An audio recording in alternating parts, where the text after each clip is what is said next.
As I mentioned previously, this conversation is going to be mostly about DFIs and the different roles that they play. Unlike, VCs that have other types of preoccupations and founders, other types of preoccupations, I think it's interesting to get this kind of perspective. But before we get into that, just a quick introduction of who our panelists are today. So we have Fua-san, so now Fua from JICA. And he's actually the one who launched and leads the activities related to all the enhancements, incubation programs in Africa behind Project Ninja. And so he's an expert in innovation, competition, and incubation. He also supports the National Center of Artificial Intelligence and Robotics under the Nigerian government to enhance regional startups ecosystems in Nigeria. And he was also behind the African startup business competition that was mentioned previously by Hara-san. And interestingly, he began his career in the capital markets division of an investment bank. Then he was a managing director at a tech startup before moving to Uganda and then joining JICA in Uganda, then in Ethiopia. And he holds a master's degree in financial mathematics from Boston University. Thank you for joining Fua-san. Next to him, we have Astria Fataki from UNDP. You just heard her previously, so she is a committed social entrepreneur and currently the ecosystem specialist working at UNDP and under this bold initiative called Timbuktu. And she is recognized at age 28 as Forbes Africa as one of the 30 under 30 of Forbes Africa, so congratulations for that. And she's built a track record building over the past 10 years in the field of energy access and youth entrepreneurship in Africa. And she built an energy generation space or hub based in Togo. And then previously she worked in different organizations as a regional manager for West Central Africa, EMEA, Power, Project Developer, West Africa, Greenwich Partners, and the list goes on. And she's founder and CEO of ISIS Development, Director of Investment Projects in Mali and Chad. And so she holds also a master's degree in International Public Management, concentrating in emerging economies, and a bachelor degree in Political Science from Sciences Po in Paris. Thank you very much for joining us. Then lastly, she was on stage previously, but we're glad to have her back. So Abigail Thompson from FMO. So she is a senior capacity development advisor at FMO at the Dutch Entrepreneurial Development Bank, and which is actually one of the largest bilateral private sector development banks with a portfolio of 9.3 billion euros. I think so. FMO supports a lot of sustainable private sector growth and has close to 50 years proven track record of empowering people to employ their skills and improve their quality of life. So Abigail was a program director before that at TechnoServe, working on technical assistance facilities for commercial agriculture, smallholder farmers, and the African Agricultural Fund, and also deputy director at the Gatsby Charitable Foundation, working on Forestry Development Trust in Tunisia, and African program manager from the UK. And she holds, is it two master's degree or is it a single master's? Well, basically two master's degree in international relations affairs from Peking University, and another one from the London School of Economics and Political Science. So, thank you very much for joining. I think the overall, the crux of this conversation is really to understand how we can put the spotlight on the different kind of roles that DFIs have in the startup ecosystem and in the different ways that they try to support or go places where private sector or private money doesn't necessarily go. So I will just go around, and I'll start with Abigail, then we can move along from right to left. But as a representative of a sizable organization, the sizable organizations that you work for, how do you view in general your role within the startup ecosystem? Thanks. So thanks also for the introduction of FMO, so I don't need to cover that again. It is one of the largest DFIs, and it covers both debt and private equity in emerging markets, and that's for financial institutions as a focus, agriculture, food and water, and also for energy. So these are really like the three key verticals of FMO. And recently, only in 2020, we started a ventures program That's with funding from the Dutch state, but also FMO's own funding, supported by a guarantee from the European Commission. So this is really to enable DFI and FMO itself to go into this earlier stage of investing. It's not our comfort zone. It's not what we're sort of typically set up to do in terms of minimum ticket size and things. So this in itself is a bit of an innovation that we've set up this 200 million fund to invest in an earlier stage. But alongside that, the European Commission also provided a grant contribution of 6.5 million for us to set up a technical assistance facility. And that is actually quite interesting in terms of innovation and ecosystem, because it's a part of it, a small part, the minority, is to support the portfolio companies, the ventures that we invest in directly and the funds. The majority is for ecosystem development and also what we call community engagement. So this has really taken us into a new space where we're working more upstream, right, in the IFC sense of going into markets where we're not invested as much yet, where we'd like to be, but where we really are not as close to the entrepreneurial ecosystem to even develop our own pipeline. So part of it, as in terms of objectives, is about developing pipelines, so working with accelerators, but it's also about just supporting the entrepreneur support organizations in general and just kind of gaining some momentum in what we call sort of these tier 2 markets. Of course, it's not actually that much money compared to the 10 billion from the UNDP, what is it, 1 billion from UNDP, but still, it's so we need to focus. So we did a landscaping effort of certain geographies across Africa and also what they call the European Neighboring Community, Middle East, and we decided to prioritize three countries for this: Tanzania, Ghana, and Morocco. So what we're experimenting with now are a few programs with partners, one of which is Venture Capital for Africa. It's based in the Netherlands, but it has strong connections with accelerators across the continent. So they have identified an accelerator in each of those geographies I mentioned, and they're running programs across the course of the year for which we will get involved as a DFI to kind of participate in some of the judging, not necessarily to like guarantee any kind of investment, but really to just get closer to this earlier stage.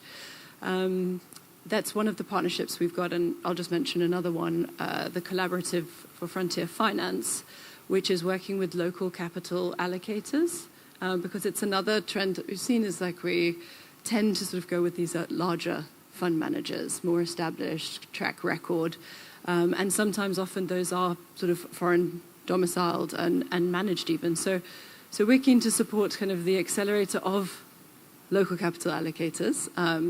There's a cohort of 10. There's actually one of the fund managers is based here in Tunisia. It's a women-run Aktawa Ventures. So yeah, anyway, just to mention a couple, there's a few more you can. I'm happy to talk about in a bit, but just to say that I think that's when you talk about the sweet spot, this could be what is really kind of gets us some more momentum and also helps us to achieve our impact goal of being in the more frontier economies and at an earlier stage. Thank you very much for that comprehensive overview, and a few questions coming your way based on that, but I'll pass it on maybe to talk about maybe how you view the role of UNDP with this ecosystem. I know you presented it, but what do you think essentially your sweet spot is within the startup ecosystem? Yeah, thank you very much for this question, the opportunity to present, because what I think is interesting with the Timbuktu initiative is that I presented it, but this initiative is actually really, if I can say so, born from this group that I mentioned earlier, the the influencer for development, and more specifically, the current Chief Innovation Officer from UNDP Africa Bureau, Dr. Eleni Gabre-Madhin, who herself was managing and innovation hub in Ethiopia. And so, of course, she's done many, many other things throughout her life. She especially was the funder, if I can say so, of the Ethiopian exchange market. So she has like this experience in setting up and bringing into life very ambitious type of project. And she really had this vision of Timbuktu, but she is coming from the ecosystem, if I can say so. And myself, I have been recruited on this team because I funded and I'm running an incubator, an accelerator in Togo that is actually Pan-African. And so I think what is very interesting with this initiative, and that is somehow unique, is that UNDP decided to put resources for people from the ecosystem. And as I said, I've been traveling around for the past few weeks and months because we are going country to country, speaking to every key player within the ecosystem so that they can also contribute and participate to design the initiative itself so that it can really fit the need of the ecosystem. And that's something that is very unique, in terms of positioning, if I can say so, for a DFI and especially for an organization like UNDP. So that's one thing said. And I think that the second, like another sweet spot, if I can say so, for UNDP is that UNDP is a network of office countries that are located in almost every African countries. So, and each of those country offices have what we call an acceleration lab that is designed to foster local innovations and to support the emergence and the growth of local entrepreneurs, like from the idea stage. And that's something that is very, I think, missing right now on the ecosystem, the support at the idea stage and the support of what I would call aspiring entrepreneurs. Because when we look at any other ecosystem, successful entrepreneurial ecosystem, we see that we need to have thousands and maybe millions of aspiring entrepreneurs trying and then failing. But whether it be in Europe, in the US, or in Asia, those aspiring entrepreneurs, they have the space to try and fail. While in Africa, fail is way more costly, if I can say so, than elsewhere for young entrepreneurs. So through this initiative, we are really trying to create this kind of space or safe space for young entrepreneurs and aspiring entrepreneurs to try and then receive, funding that are also tailored to their needs. Because how many entrepreneurs or startups I've come across that have this huge potential, but they actually need 30,000 euros to get started. So, and something also that I've noticed, and Eleni Gabre-Madhin will also share this type of remark, is that for a long time, the role that DFIs would play on the ecosystem would be, whether it be at a very large scale or end of the spectrum with big tickets and, supporting very well-established investment fund, for example, or the very, very small and the very, very beginning of it with, innovation, competition, and a lot of innovation, prize from all the way from, 1,000 to maybe 10,000 or 15,000 euros, which is, of course, fine to get things started. But then we realized that there were entrepreneurs that kind of became addicted to this type of competition, and then they will go from one competition to another, and never really achieving anything concrete yet. They could, go on like this for 5 years, 6 years before they actually realize that they're not really moving forward as a startup. And so that's something that is now changing, and I'm very glad to observe that on the ecosystem. And there are more and more initiatives like FMO who are really getting closer and closer with ecosystem, and I think that's really very much the good way to go. All right, thank you very much. And I get from your intervention also usually the forgotten child, which is the ideation phase, which is considered way too early for many investors. So it's good to kind of look at that space and how DFIs could play a role in there. Fuasan, so coming from Japan, and you've been in Nigeria for quite some time, so I'm wondering if you could share your thoughts in terms of, from JICA's perspective, what is the role that you've been playing so far in Nigeria, and kind of paint that picture for us. Okay, thank you very much, Yannick. The JICA has many faces, but I think it's to answer directly to your question, is JICA is one of the players who makes the bridges between the ecosystem, the continentally and nationwide. Especially we focus the bridges between Africa and also Japan. Then the bridges, it doesn't necessarily mean, it's including the bridges between the startups and corporate and investors, but also we are focusing on the bridges between the government officials. So we think so many bridges between the startups and the investors and corporate, they collaborate a lot. But I don't see much collaboration between the government officials in charge of innovation or policy decision makers. That's the place we want to facilitate in the near future. And since the Startup Act here, starting from Tunisia and Senegal, Kenya, Ethiopia, now Nigeria. Nigeria is just about to start the startup bill, just waiting for president sign off. So that's the collaboration I want to facilitate. One. The second one is we also want to facilitate making of bridges between universities and also the government. Like this month, we made an agreement between the University of Tokyo and the Nigerian government about collaboration. And also we are also facilitating collaboration between the university in Japan, located in Kobe area, and also university in Abuja, that's in also Nigeria.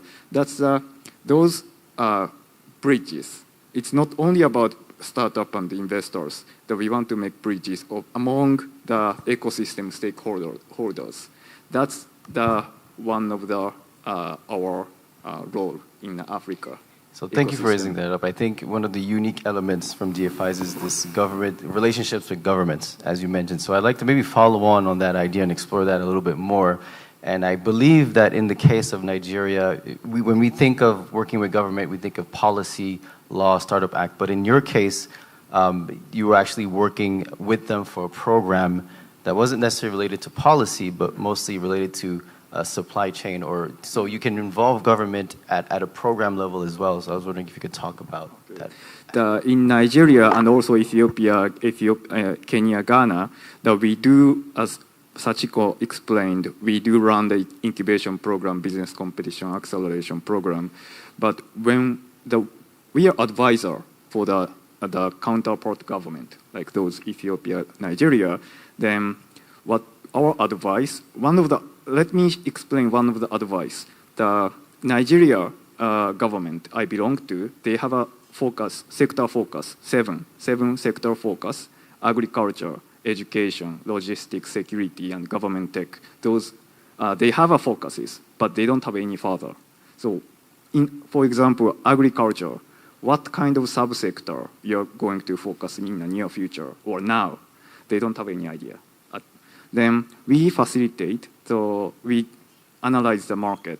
So what kind of data? Do you have any data here? No, you don't have. Okay, then, but I can explain. In agriculture, for example. There was a slide that was supposed to be displayed, so that maybe? we can visualize the how, but It's okay. No? Okay. Okay, That's in fine. agriculture, Good. we have a supply chain from the production to the consumption. Then in the production, we have several subsectors, including IoT management and drone production and those things, and also logistics and consumption. We break down to each subsector and list up all startups operating in Nigeria compared to other countries. So we can see which subsector is weak in Nigeria and which subsector is strong in Nigeria, or those analysis. We made some analysis document.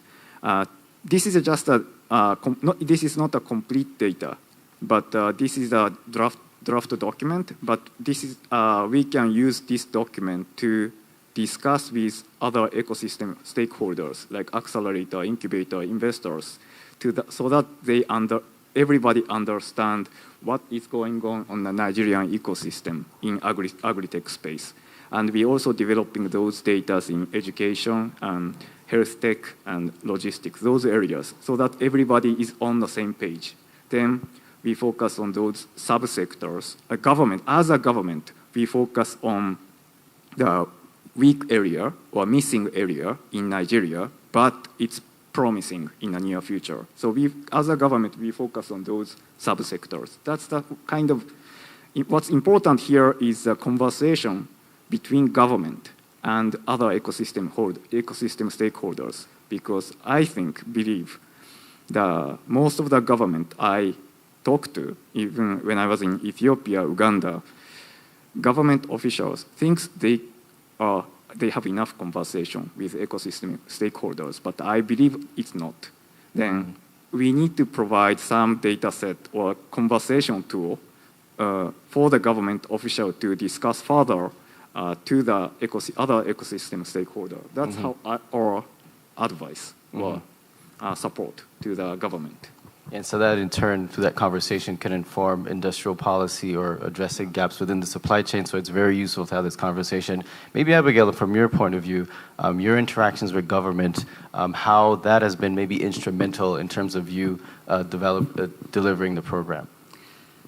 Yeah, maybe I'll talk about it from two angles. So the first is that, being the Dutch Entrepreneurial Development Bank, we are 51% sort of government in terms of our setup, while being a licensed bank at the same time.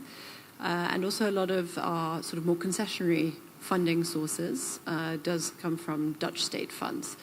But they actually, from a Netherlands perspective, they have very much delegated that management to FMO. So that money is really handled on completely commercial principles, where we have then this additional grant funding, as I mentioned, from the EC, also from a percentage of those state funds can be used for grants. We are then sort of at liberty to design these ecosystem interventions. And so, yeah, we did a lot of consultations at the time and considered, what was our role in terms of engaging with local governments. And I think where we landed was that we are very much wanting to be integrated with the investment team and to do what we feel does kind of lead to the greatest chances of this of capital from these more institutional sources being able to be deployed at scale at an earlier stage. So we are very much integrated in terms of our development funding with the investment team, with the idea being that we can be a demonstration effect potentially for other DFIs on how to deploy funding at this level. I would say that when it comes to sort of course, working in a particular ecosystem and looking for a change, of course, things like the Startup Act in Tunisia is extremely relevant, and so you want to see some progress on those. We then, therefore, kind of are very much keen to work with the local, not only Dutch embassies, but the EC commissions, as well as just these entities. I think Smart Capital in Tunisia is a really interesting example of an entity that kind of works on both the regulatory environment and has set up a fund. And so I think that local knowledge is extremely valuable, and where we can, we will look to be able to partner with those local entities that already engage with local government. Thank you very much. So wait, I just have to do a time check. I don't know who's there, but 5 minutes? Yeah? Okay. So maybe we can get into the Q&A, and it will also give an opportunity to ask questions about Timbuktu as well. So I'm just going to throw it out there to the audience. Does anyone have any questions regarding the involvement of DFIs in the ecosystem? Yes, sir. Can we get a microphone to the gentleman? Yeah. I know. I mean, I don't know who's around. Who is around? Do I have to run and give you the mic?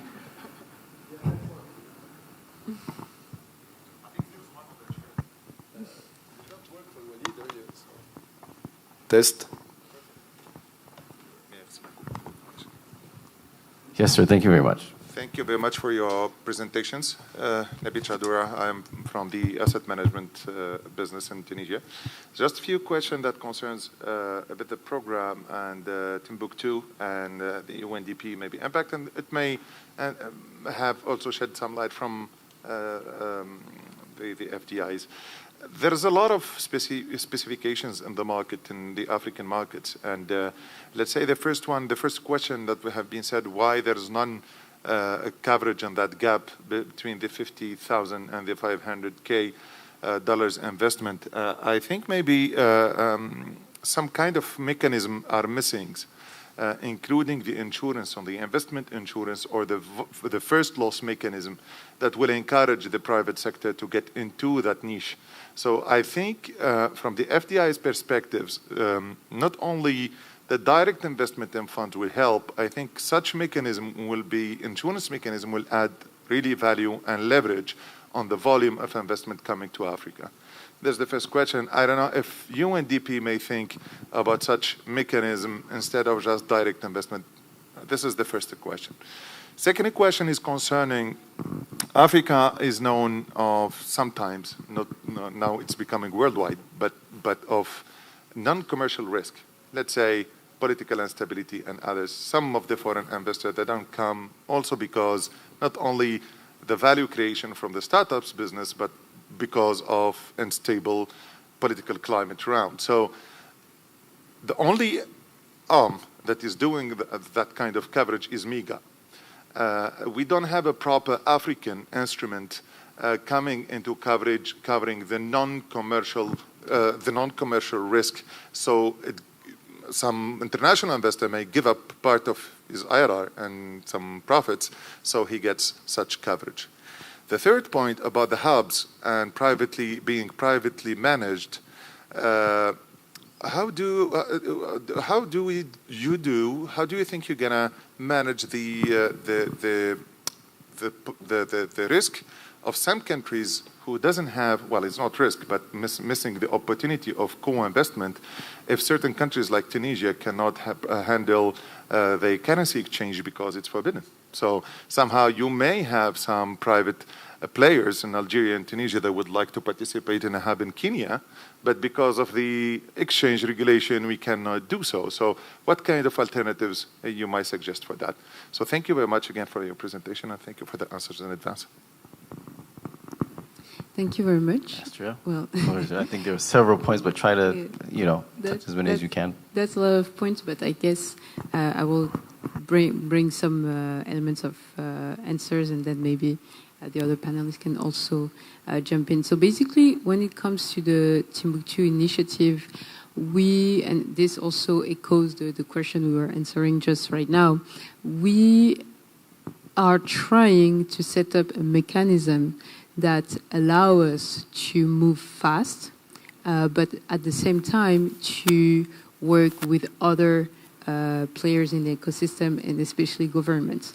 So as I said, the structure, the global structure of the project is that there is this parent fund, and the governments are expected also to contribute to this parent fund. That's one thing. And the second thing is that in the discussion that we have with the governments is that we also try to, because there is a lot of interest from government to host a hub within their country. And so we also try to influence, the local legislations and the environment, the startup environment in general. We have been involved, for example, we were discussing about Startup Act. So there are several Startup Acts that are still in the making. So we tried as much as we can also to contribute to those Startup Acts so that the environment itself is more and more friendly for startup and entrepreneurs, and especially with the Pan-African perspective. And so when it comes to the insurance mechanism, of course, that's something that is required, whether it be for the small tickets or for bigger investment. You were referring to PRG and mega instrument. I think that the IFDB is actually also proposing or in the process of proposing PRG instruments, and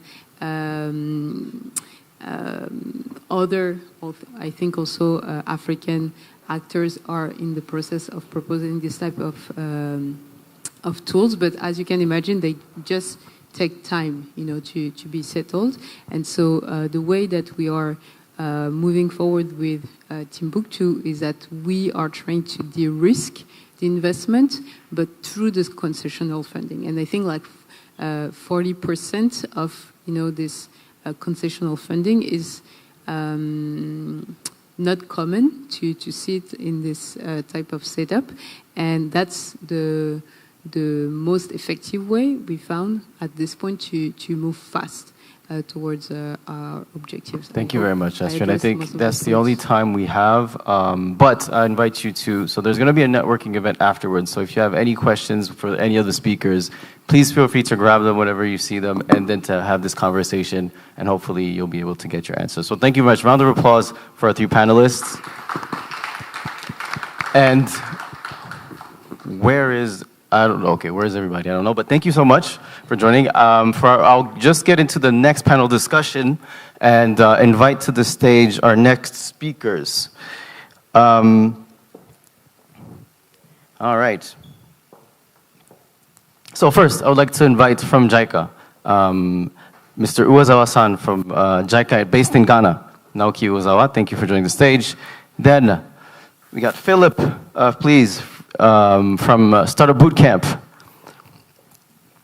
And then finally, Mr. Tadesse Ambesi from the Ministry of Technology from Ethiopia. Sorry, I'll introduce you properly in a moment. I'll keep it short, keep the intros brief so that we can get directly into the conversation. But basically, Uwazawa-san is an expert from JICA, just like Fua-san, but based in Ghana. And then Philip is a CEO and co-founder of Startup Bootcamp Africa. And Mr. Tadesse Ambesi is the director of the Technology Incubation Center's Development and Administration at the Ministry of Innovation Technology of the Federal Democratic Republic of Ethiopia. So, gentlemen, thank you very much for coming. And so this conversation will be more about how ecosystems are, building bridges of innovation between ecosystems. We will talk about Japan, but the conversation won't be focused exclusively on Japan. But it's just to see how ecosystems can complement or support each other at different levels and in what ways through different examples. So the thing is, I would like to begin perhaps with maybe one ecosystem that is least known in the conversation, because we always talk about the big 4. In this case, we have the honor to have someone from Ethiopia who will be able to give us a little bit of sense of what is the current state of the ecosystem in Ethiopia and how things are evolving little by little. So if you can enlighten us a little bit from that perspective, just to get us started. Mic check. No?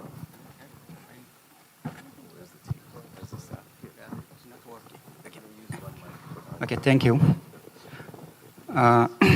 Thank you for your questions. Yes, the Ethiopian innovation ecosystem is not known very well in the world. And this is due to mainly it is on its early stage.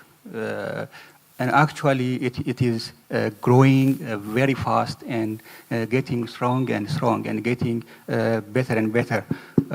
For instance, the science, technology, innovation policy of the country maybe 2 years before was it doesn't focus on startups. I can say even it doesn't recognize what a startup is. It only focuses on small enterprises and industries. Mainly, it was due to that the plan that we have was to have a big industrial park for investment, and so that this industrial park absorbs the yearly graduates, hundred thousands of graduates every year. But practically, it doesn't work because they don't employ also. The government give attention to startups. And then what was done is that the first thing is to change the science, technology, innovation policy so that it is suitable for, conducive for startups. And the policy has been approved maybe 4 months before, and it is now very conducive for startups and also innovative enterprises. And the other point is that in Ethiopia, there is no VC regulation, VC law for startups. So we have to develop that one, and it has been already approved just maybe a few months before. But actually, this VC law may not incorporate very sensitive sectors like telecom to some extent, and financial technologies, fintechs, but in the future it may include this one.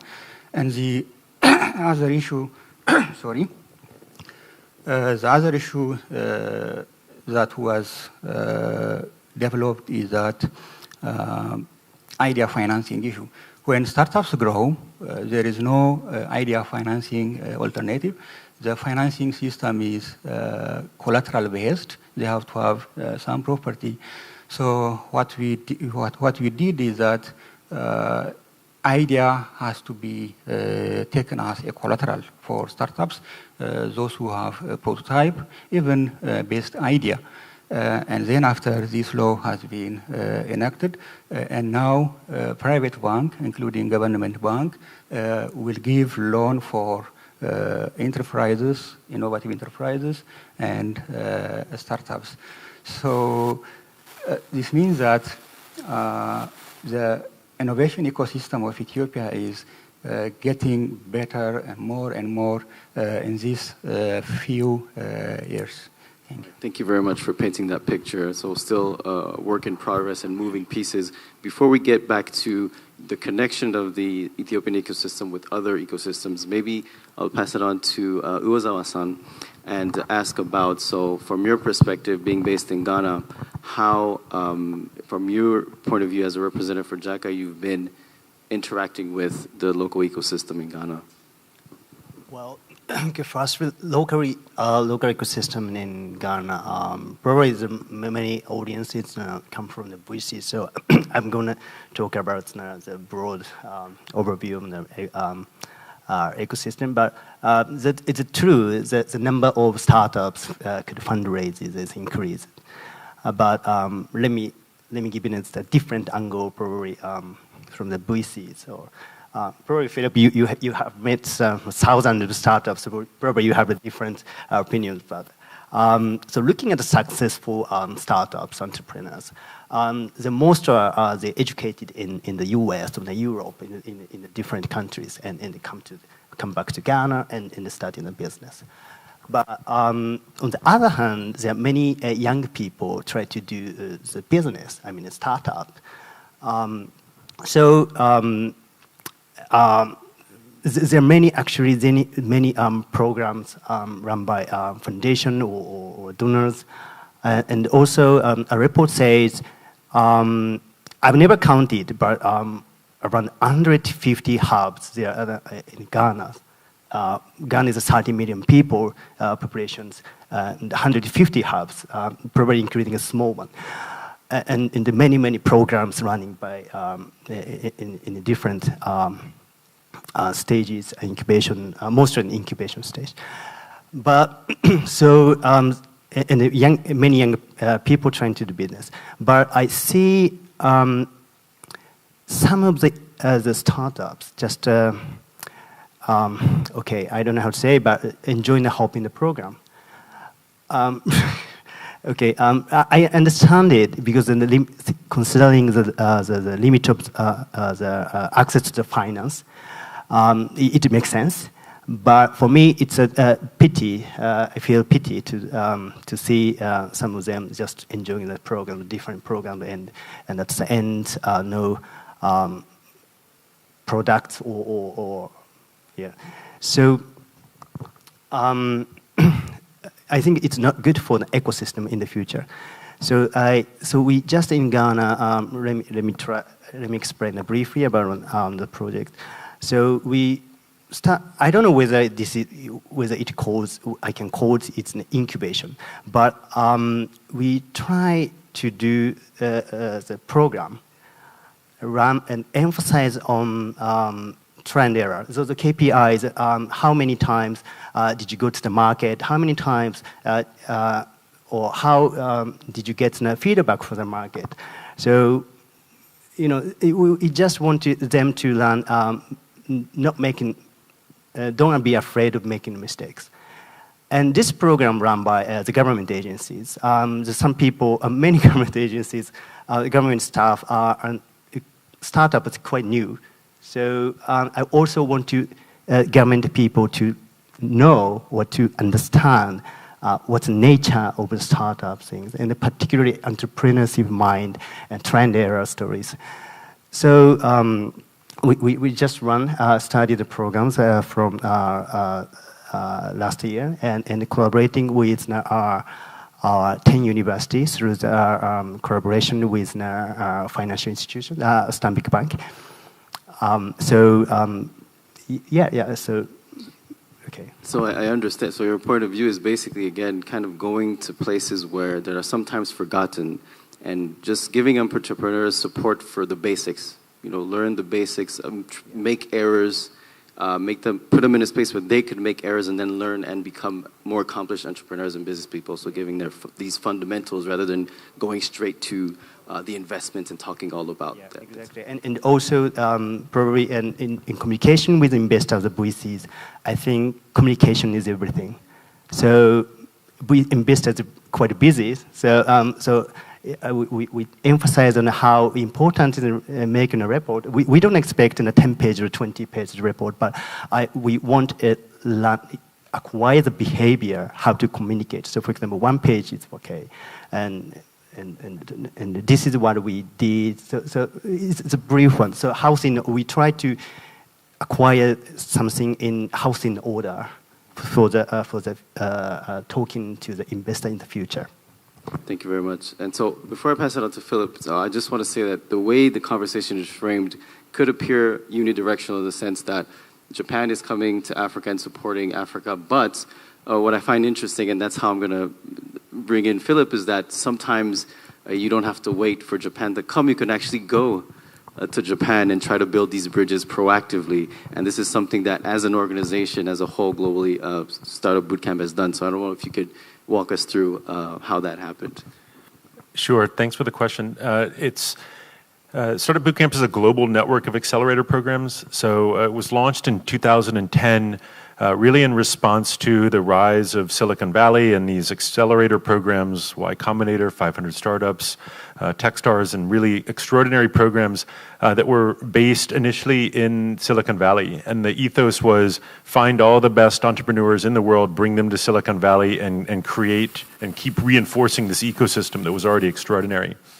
Startup Bootcamp's response to that was that there's phenomenal entrepreneurs and opportunities all around the rest of the world, and if we can take that same ethos, that same methodology, and build on local networks in innovation hubs around the world where there's already natural gravity wells, then we can support basically mini Silicon Valleys around different domain expertise. So we do that. We've over the last 12 years, we've done that in 19 locations on 6 continents, and about 1,200 startups have gone through 120 accelerator programs in all of those locations, and one of them, of course, is in Japan. So we're privileged to be able to work with stakeholders and ecosystem players in all of those different locations. And so specific to the question, we have a long-standing relationship with several of the both private sector and government in Japan. And that looks, there's 2 ways we do that. One is we run a scale program in Japan. So it's later stage startups. So the startups there, we'll say the scale ups there, there wasn't as much of a need for an earlier stage focus. There was already a tremendous amount of programs. So the Startup Bootcamp methodology there was applied towards scaling. But we've also handled or engaged with delegations, with corporate partners, with government authorities from Japan that have come over to the U.S., come over to South Africa and seen our original campus that was there in Cape Town. But I also want to kind of bring it to the conversation here around what happens when you take this process and you put it into tier 2 geographies. So we were approached by the government of Senegal, who asked to set up a Startup Bootcamp, a global or Pan-African accelerator in Dakar. And within the first cohort, there was no startups from Senegal that were in that cohort. So there was only other African startups. In the second cohort, there was already 2 startups from Senegal that made it into the top 10. So we'd already seen the caliber of startups from that local ecosystem raise up and level up to the point that they could participate in a program. And so I think that this really ties in with the previous panel and Astra and the conversation around UNDP and big DFIs and government players supporting these locally based initiatives. So even though we're a Pan-African program, we localize the programs as we go to each scenario, and we find that that results in a tremendous success rate. So out of the 50 African startups that have come through the Startup Bootcamp programs in the last 5 years, more than 90% of those startups are still operating.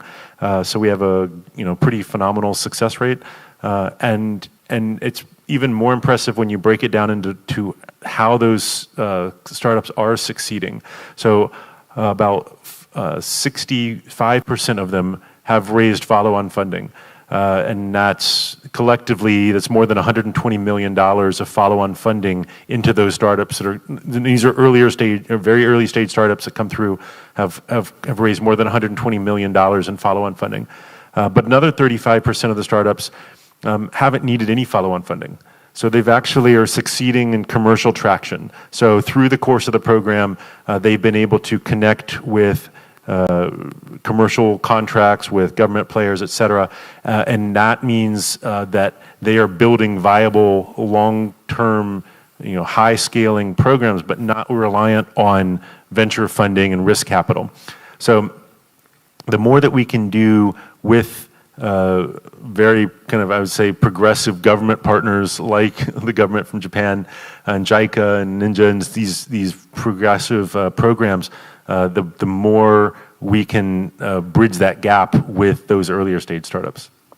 Right, and thanks for shedding light on it. I think it's amazing for Startup Bootcamp to have that such range of different programs and geographies that you're able to work on. And I don't know how it works internally, but just being able to understand these various ecosystems is really pure gold. And so I would like to maybe ask a question to Tadesse. So based on the elements we heard from JICA and Startup Bootcamp, in terms of Ethiopia being a nascent or evolving a new ecosystem, how do you view the collaboration with actors such as JICA, for example, in the case of Project Ninja, and how that has been impactful in you wanting to shape your ecosystem?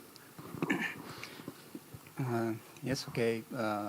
We have a strong relationship with, partnership with JICA in its Next Innovation with Africa program. The program focuses on 4 issues. One is on capacity building for government officials and the innovation ecosystem actors. It includes experience changing with other countries, training, even educating from what a startup is from. So this is one of the programs. The second program is it is a survey on the startup ecosystem. They do survey, diagnostic survey on the gap, to show the gap on the innovation ecosystem, and so that the policy fill the gap. And the third one is the acceleration program. We have an acceleration program for about 30 startups. These 30 startups will be totally supported by this program. And last time, with another partner, we have seen very nice and exemplary startups in Ethiopia we have. So JICA is supporting this regard. And the other point, the fourth one is commercialization, promotion, market promotion, and networking of Ethiopian startup with the rest of the world. For example, we have one market promotion program in Dubai, GITEX 2022, which will take place in the coming October. So Ninja is doing well with us. We also have a UNDP program. UNDP program is a program for innovation for development. They are mainly to train, to support in formulation of guidelines and the like. So thank you. Thank you very much for sharing that, Tandese. And so, since we're pressed on time, I'm just going to go directly to the Q&A.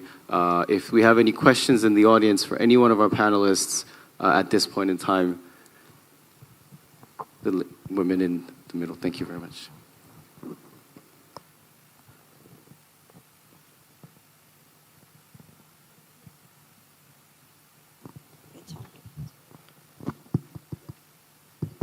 Hi. Hi, everyone. Thank you very much for your presentations. My name is Sandes Garbi, in education, a little bit of technology. But my main question is, how do investors, after choosing a candidate and investing in a startup, how do that's loud. How do investors encourage the government to collaborate with the startup? Especially that we know in Africa that governments are reluctant, let's put it this way, and nicely put, to collaborate with its citizens. So if an investor is investing with that citizen, how come now I don't want to be, but how can an investor encourage the government to collaborate with that nice citizen? Thank you in advance. Thank you for that question. I think, well, maybe it may not be characteristic of necessarily all governments, but since we have a government representative, maybe you can share your thoughts in terms of how do you view either government supporting or enabling investors to interact with startups. The investors actually can support the government, for instance, by VC capital venture process. If a startup has an idea or a product, a VC will take his equity, and so the startup will grow. So this one is one of the support for that one. And the other point is that investors support the government by establishing innovation hubs, incubators, accelerators. Usually, the government will prepare regulations like policy and the regulations. So investors may invest on incubation program, acceleration program, and can support the citizens of the country. Are there any additional? Yeah, so I'll share the experience, again, that we had in Senegal, and a big part of it is just being able to speak the language that the government cares about, right? So, I mean, ultimately they want to impact lots of people. So oftentimes, we find that then moves them towards, more lifestyle businesses, SMEs. In Senegal, there was a lot of initiative on, chicken farmers and trades and whatever. And so, you're like, well, how is that? Of course, that's a very critical part. And in many ways, you're already doing a good job at that. But what's really going to get the attention, what's going to get media attention, what's going to get you into a lot of these reports, the Brighter Bridges and these UNDP reports, is going to be when you have very high-profile success stories. And so the government can enable policies, so improving visas, making visa access easier, which allows us, the countries to draw in.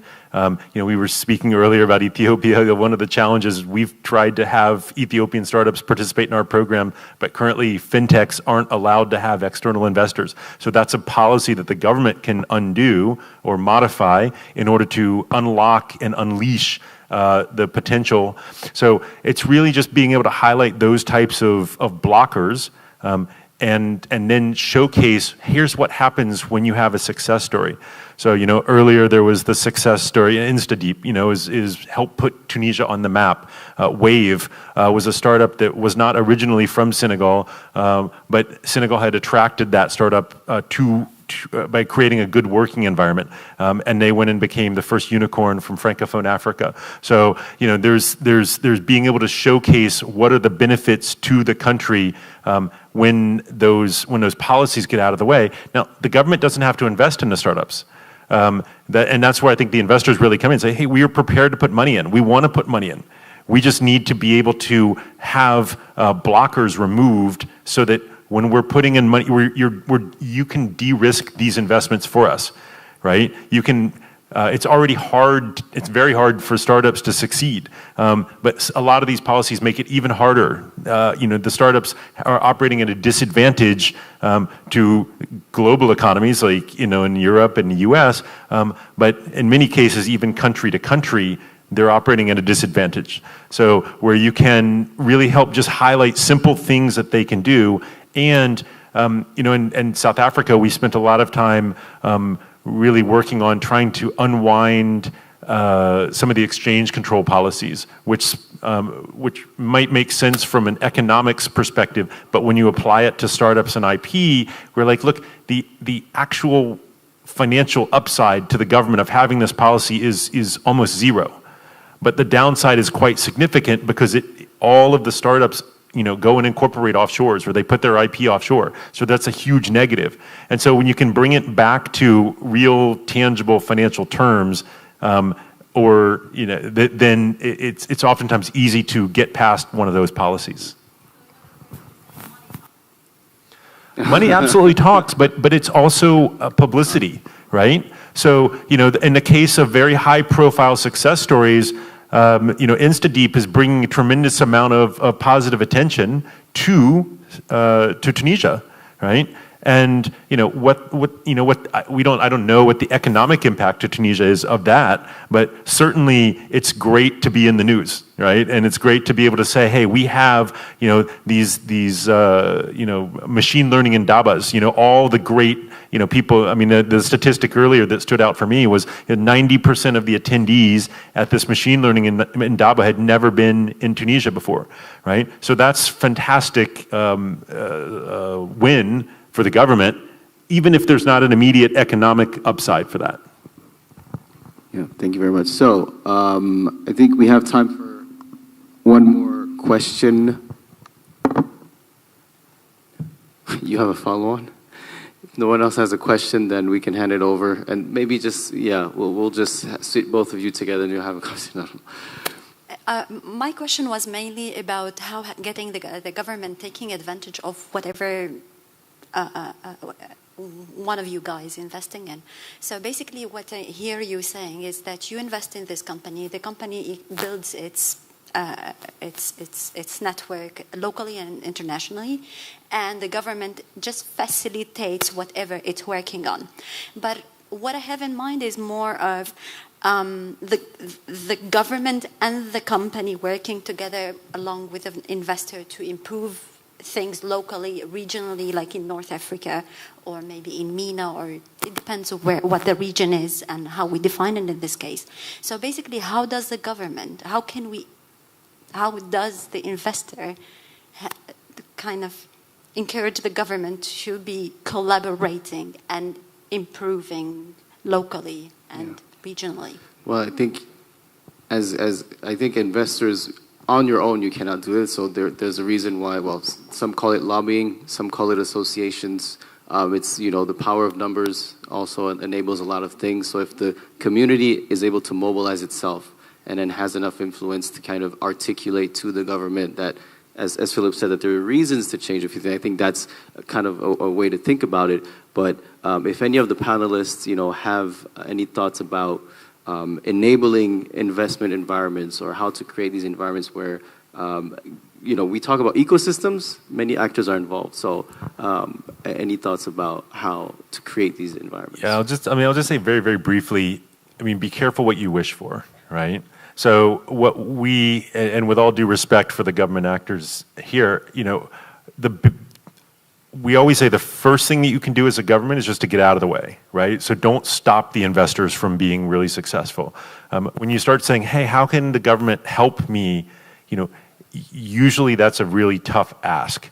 And more often than not, it comes with strings and it comes with counterbalances and it comes with requirements and it comes with reporting and it comes with other things that just slow down the process, right? So the best thing that government can do is really to not obstruct, right? To remove policies that let the investors and the startups and the capitalistic ecosystem operate, right? But the next best thing that they can do are the programs, similar to the Timbuktu that was outlined before, or programs like FMO, where they are investing into, they take first loss, they help de-risk the process. So they will, or capacity building, where they will, they'll provide support for programs that are bringing more investable startups forward, or they're, helping to support coding academies that, provide resources that can help startups. So, those are the things that governments are generally good at, or governments and DFIs and kind of non-commercial actors are good at. Yeah, and on that note, I think we could close this panel. If you have any additional thoughts, to you? Oh. I don't know where the Africa Arena team is. Here. Well, this concludes our panel, so. You'll just speak loudly. Perfect. Yeah. Yes, thank you. So we're going to move on now with our pitching session. I'm going to make sure that we have all our startups. We can give a round of applause to this excellent panel. Let me remind all of you, now we're going to start pitching.